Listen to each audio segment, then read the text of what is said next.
Somos Radio Revolución.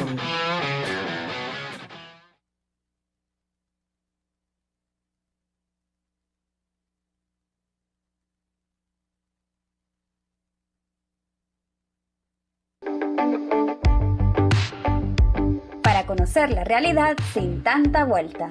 Equipo Maíz les invita a escuchar Vamos al grano. ¡Comenzamos! Hola, ¿qué tal, amigas y amigos? Les damos la bienvenida a una nueva cosecha de Vamos al grano. Como siempre, todo el equipo de producción de este programa está listos para llevarles la información y el análisis que nos ayuden a entender mejor la realidad en la que vivimos.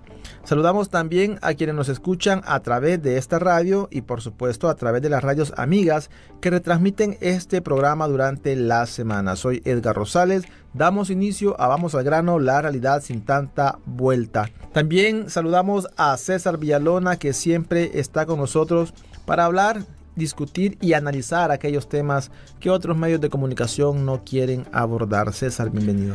Gracias, Edgar. Un saludo para ti y para toda la audiencia.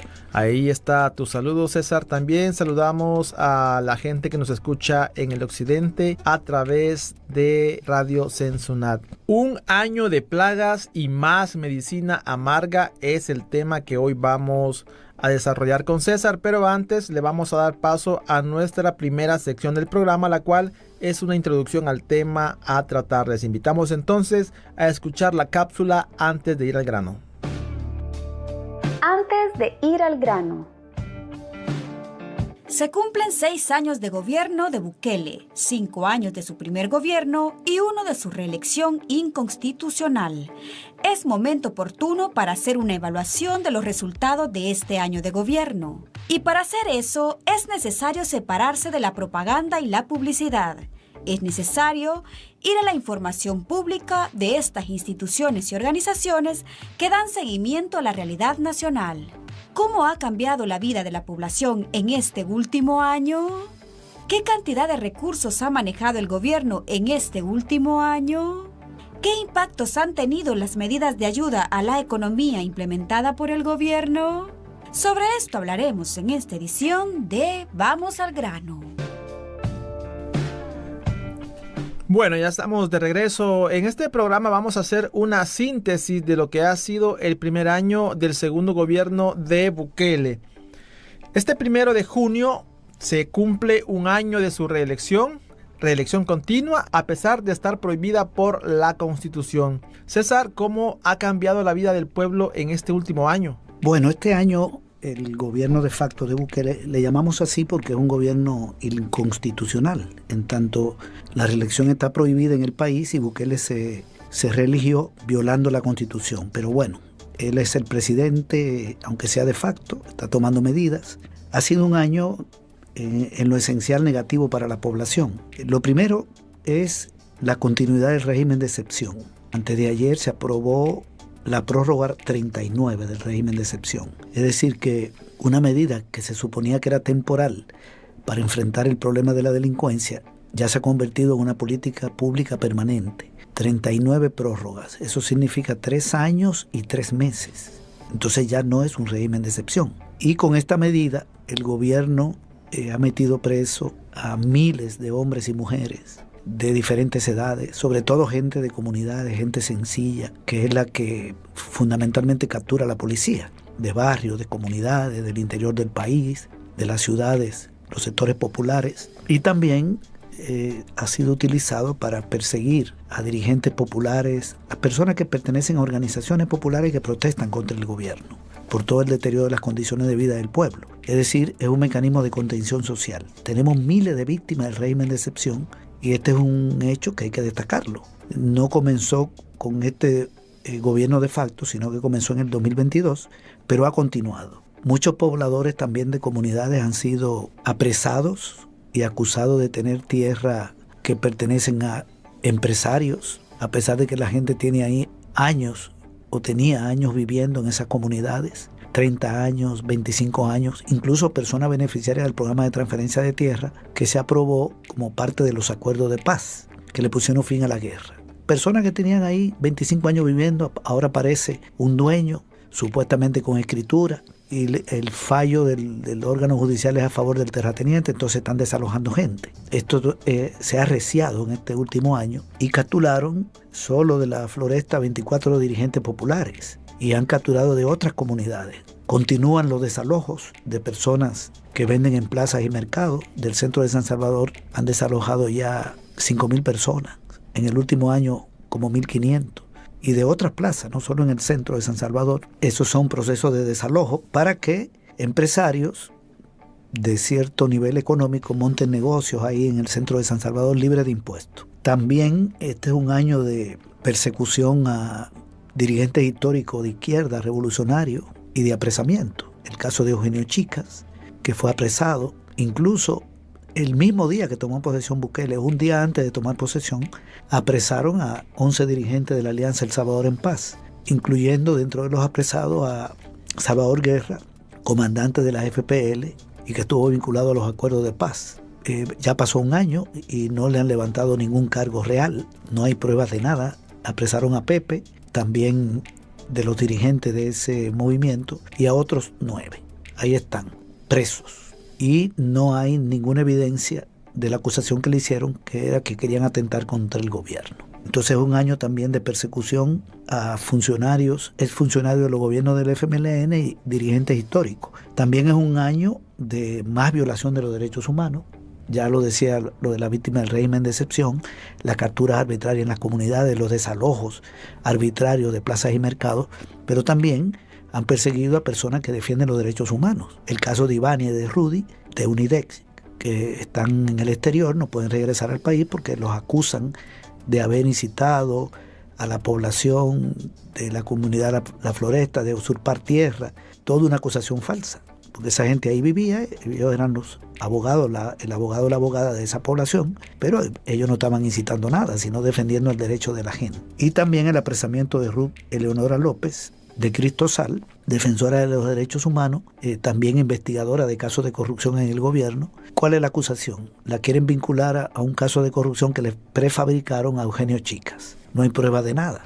Son acciones ilegales para callar voces opositores, para meter miedo. También este es un año donde se sigue desmantelando el sistema de protección de las mujeres.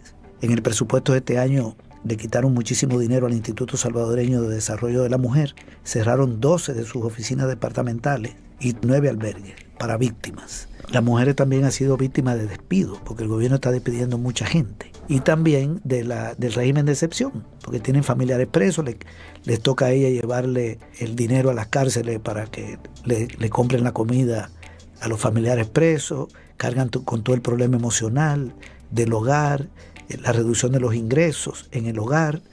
Imagínate una persona de 30 años que trabajaba como cobrador de una línea de buses y la apresaron acusada de delincuente y vivía con su mamá y su papá. Hoy está preso, el hogar no tiene el ingreso de esa persona que apresaron, una persona joven, y hay que llevarle dinero a la cárcel. Menos dinero para el hogar y ahora un gasto porque el gobierno no lo asume. Esta es una problemática grave que hay. Y también es un año de despidos. Durante este año del gobierno de Bukele, el año pasado, entre junio y diciembre, despidieron como a 1.000 personas que trabajaban en el gobierno, incluyendo 300 que trabajaban en Casas de la Cultura. Las cerraron todas. Y este año arrancó con otro despido, porque sacaron de la nómina de las instituciones públicas a miles de personas. Ya en diciembre le notificaron el despido, entonces ya no comenzaron a trabajar este año o no siguieron trabajando este año. Se habla de 8.000 personas despedidas en el marco de un acuerdo con el Fondo Monetario Internacional que obliga al Estado a recortar gastos a cambio de un préstamo de $1.370 millones. Y los gastos que han reducido son de compra de bienes y servicios y de remuneraciones. Por lo tanto, han despedido mucha gente. También cerraron ya 72 escuelas y 45 unidades de salud en el marco de este programa de ajuste económico. Y hay más escasez de medicina en los hospitales, caos en el transporte, sobre todo con este desastroso proyecto de la carretera de Los Chorros. Otro elemento que yo destacaría es la caída de la producción de granos básicos. Los alimentos no alcanzan para cubrir la demanda nacional y están entrando más productos importados que le generan competencia a las familias campesinas y que entran caros del exterior. Además, bueno, hay muchos elementos más, pero quiero cerrar esta parte diciendo que En medio de toda esta situación mala para la mayoría de los sectores de bajos ingresos y para las capas medias, porque todo está caro, ¿verdad? Y los ingresos de la población no mejoran, el clan gobernante sigue aumentando su riqueza. La familia que gobierna el país, que es empresaria, hoy tiene hacienda de café y caña, negocios en el centro de San Salvador, y se habla de que tienen terrenos en una playa. Es decir, medicina amarga para el pueblo, que fue lo que Bukele ofreció cuando tomó posesión de su segundo mandato, y acumulación de riqueza para la familia de los que gobiernan y para los sectores oligárquicos del país, porque le sigue yendo bien a estos sectores, a los callejas, a los regalados, que siguen ampliando sus negocios, mientras la mayoría de la población no ve mejoría en sus condiciones de vida. Las encuestas lo revelan. El 80% de la población dice que la economía está mal, un 61% dijo que ya no come huevos, leche y algunas carnes, y un 35% de la población dice que para llegar a fin de mes le pide prestado a alguien. Eso está en la encuesta de la UCA de diciembre de 2024 y se ha ratificado en otras encuestas que han estado saliendo. Ok, hablemos ahora sobre los recursos que ha tenido a su disposición este gobierno. Esos retrocesos y deterioro en las condiciones de vida de la población que has mencionado, ¿se deben a la falta de recursos en el gobierno? ¿Es que no ha tenido recursos para poder solventar las necesidades de la población, o se han malgastado o utilizado en otras cosas que no son para beneficio de la gente? Creo que lo último que dijiste, eso es lo que ha estado sucediendo. Fíjate que la deuda pública, entre mayo de 2024, la deuda del Estado, ¿por qué pongo mayo? Porque el 1 de junio toma posesión Bukele. Y marzo de 2025, no tenemos datos de abril todavía. La deuda pública ha aumentado en $1.633 millones.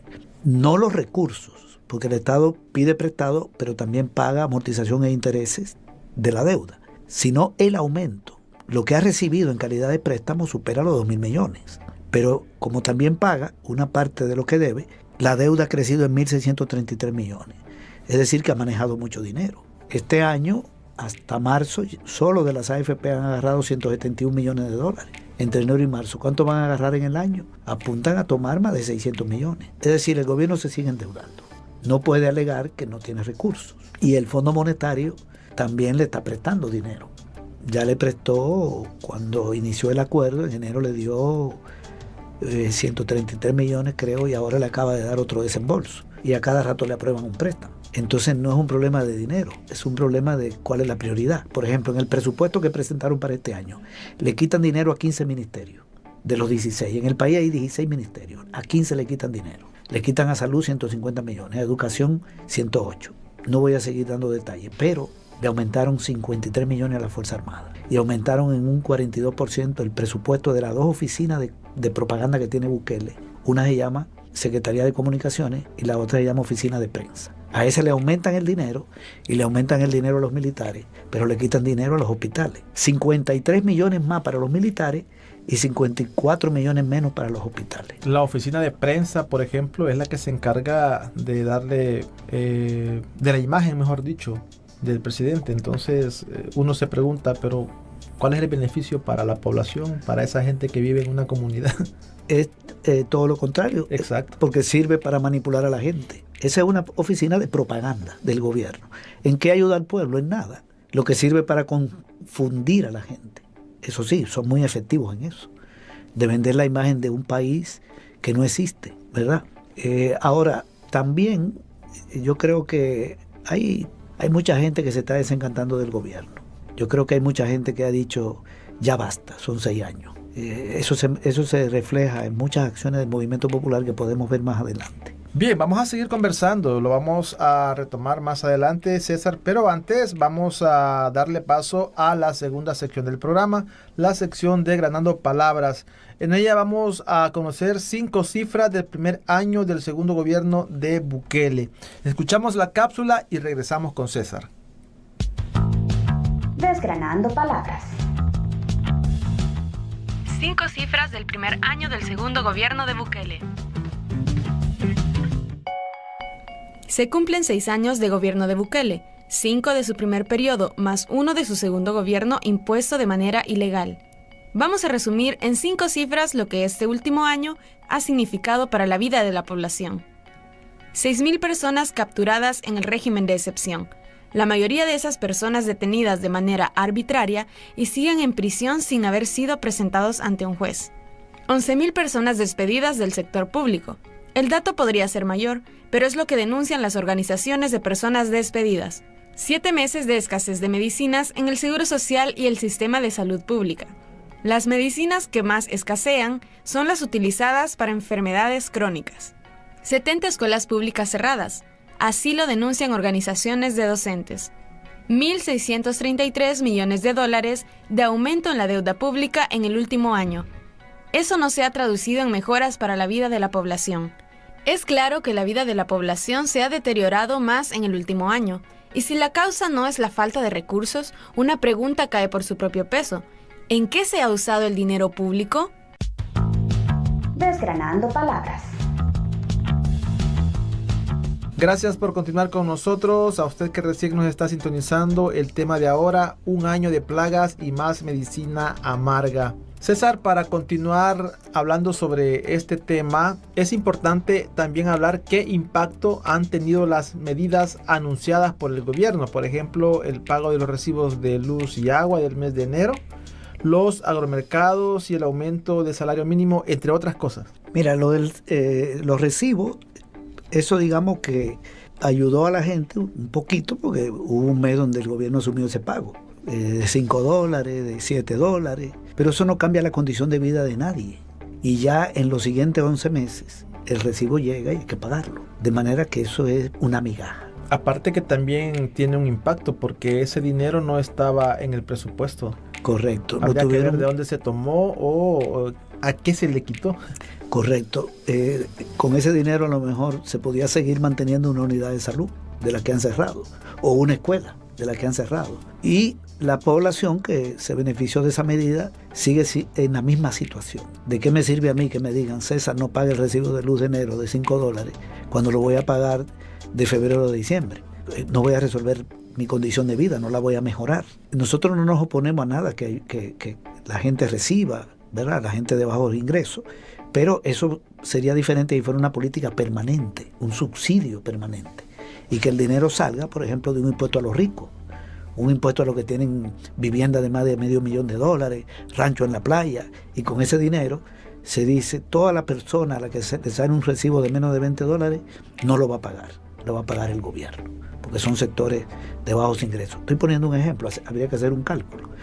Una medida permanente, no una migaja. Lo de los agromercados, ahí no compra ni el 2% de la población. En este país hay 6 millones de habitantes. Los agromercados, donde a la gente le venden algunos productos más baratos, le dan un poquito más de producto por $1, digamos, que en un agromercado te dan más tomate que lo que tú compras en un mercado, o a la persona que pasa frente a tu casa vendiendo, o en un súper, bien, ahí hay una ayudita. Pero eso no es nacional. Eso está focalizado en algunos sectores y está afectando a los productores y está afectando a los comerciantes, porque hay información de que el gobierno está consiguiendo esa mercancía que quiere vender ahí, extorsionando a los comerciantes. De hecho, Nayib Bukele en julio del año pasado dijo públicamente que el gobierno sabía cuáles eran los empresarios que traían productos de contrabando y que hacían todo tipo de violaciones al marco legal, pero no emprendió una acción legal. Es decir, se hizo cómplice. Si yo digo, yo sé aquí quién asesinó a tal persona, y yo no lo digo donde debo decirlo, no pongo la denuncia en la policía, entonces yo me hago cómplice de lo que estoy diciendo. Él se hizo cómplice de los comerciantes que hacen contrabando. Ok, y hay mucha información que nosotros tenemos de que le están diciendo a algunos de esos comerciantes, páseme la mercancía o lo metemos preso, para hacer ser simpático y venderla más barata en los mercados. Pero eso no tiene alcance. La mayoría de la gente no tiene acceso a esos mercados. Se sigue comprando en los mercados normales, en la calle, en las capas medias, en los súper, y todo sigue caro. A mí me dan, por ejemplo, frente a mi casa, 5 tomates por $1. Hace 3 años me daban 14. Luego eso bajó como a 8, luego a 6. Ahora me están dando 5. Yo no me beneficio de un agromercado, sino que una persona pasa frente a mi casa con una carreta ahí y venden un montón de productos y yo compro ahí. Hasta me beneficio en el sentido de que no tengo que moverme a otro lugar. Y todo eso está caro. De manera que eso tampoco tiene alcance. Y lo que están tomando son medidas para afectar al sector agropecuario, porque le quitaron dinero al Ministerio de Agricultura. Le recortaron más de $60 millones del presupuesto. Y con respecto al salario mínimo, lo que ha hecho el gobierno es tomar una medida demagógica, hacerse el simpático y además tapar una serie de problemas que hay en el país, porque en este país tiene demasiado problema. Aquí hay persecución a dirigentes populares, persecución a gente que trabaja en la defensa de los derechos humanos, hay persecución a ONG, ahora le quieren quitar el 30% de la cooperación que llega a los organismos no gubernamentales que hacen un trabajo a favor de la población, quieren quitarle dinero para que baje la cooperación y eso va a generar desempleo y un montón de problemas en las comunidades. Una ONG que hace vivienda o que lleva servicios de salud no podrá hacerlo. Hay problemas con los chorros, que es un desastre, lo de la carretera de los chorros. Metieron presos buceros, se murió uno en la cárcel. Está el apresamiento de Ruth Eleonora López, entre muchas otras cosas que suceden. Y Bukele siempre toma medidas como para distraer la atención. Entonces lo último es el aumento del salario mínimo. ¿Qué es un 12%? Nada. El costo de la vida aumentó entre el último aumento que se hizo en agosto del 2021 y marzo de este año. En ese periodo, el costo de la vida aumentó 20%. Por lo tanto, un aumento del salario de 12% no recupera la pérdida de poder adquisitivo del salario desde el último aumento, que son 3 años y 9 meses. Es decir, una persona que recibe el aumento comprará menos que en el 2021. Había que subírselo por lo menos en un 20% para recuperar la pérdida del poder adquisitivo, pero del que se beneficia del aumento salarial. Hay otra masa de trabajadores y trabajadoras que no se beneficia, que gana más del mínimo. Por eso la propuesta justa era la del Movimiento Popular, que era de 25%, que la hicieron varias organizaciones porque permitía recuperar lo perdido y aumentar un poquito la capacidad de compra, de consumo. Se podía hacer un planteamiento de ese tipo, con más fundamento que lo que se ha hecho desde el Consejo de Salario Mínimo, que es aprobar un 12%. Lo otro es que no se están tomando medidas compensatorias para algunos sectores que pueden verse afectados, como las micro, pequeñas y medianas empresas formales y el sector agropecuario. Nosotros no estamos en contra de los aumentos salariales, pero tiene que haber medidas para reactivar el agro, porque si no va a afectar a los pequeños y pequeñas productores que contratan mano de obra y también a las MIPYMES, donde el costo salarial tiene cierto peso ahí, pueden cerrar negocios. Entonces no se toman medidas para ese sector. Al contrario, ¿qué es lo que ha hecho el gobierno? Estar desalojando muchísima gente de plazas y mercados, le debe muchísimo dinero a los pequeños negocios y a los medianos negocios. En fin, esa medida no resuelve nada, no llega ni a paliativo. Hace un momento mencionabas a las organizaciones o al movimiento social.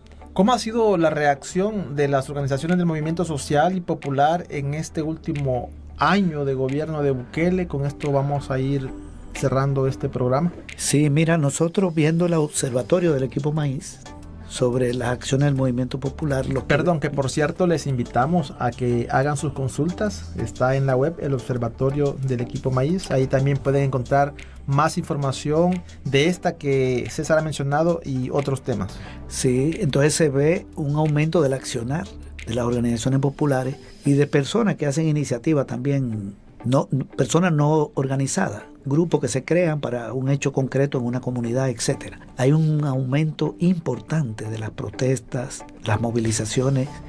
Bueno, hay muchas formas de protestar, ruedas de prensa, movilizaciones, paros, y la mayoría están enfocadas contra el órgano ejecutivo y en particular contra la presidencia de la República, también contra la Asamblea, contra el órgano judicial, que expresa que la gente tiene conciencia de la violación de los derechos humanos.